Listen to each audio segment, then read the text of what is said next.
ngayong araw, ako'y nakatayo sa inyong harapan upang ibahagi ang aking puso't isipan tungkol sa isang napakahalagang aral na dapat nating isabuhay. Ito ang pagmamalasakit sa kapwa. Pagmamalasakit sa kapwa. Ito ay higit pa sa simpleng pagtulong.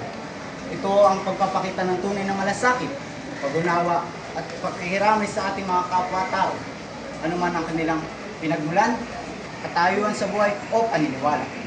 Sa panahon ngayon, kung saan tila ba sarili nila lang ang iniisip ng iba, mahalaga pa rin na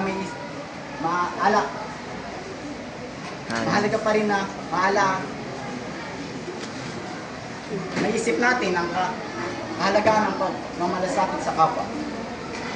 Maaaring ito ay simpleng kilos lamang, ngunit ang simpleng kilos na ito ay may malaking epekto para sa ibang tao. Ito ay nagdudulot ng pag-asa, lakas at kagalakan. Ito ay hindi lamang isang responsibilidad. Ito ay isang pribileyo. Dito natin ay ipapakita ang pagpapahalaga. Ito ay ang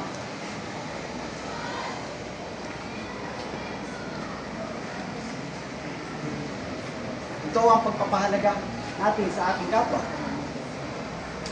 Nagdudulot ito ng kahit hinihikayat ko kayo, hindi lang maging tagamasid, kundi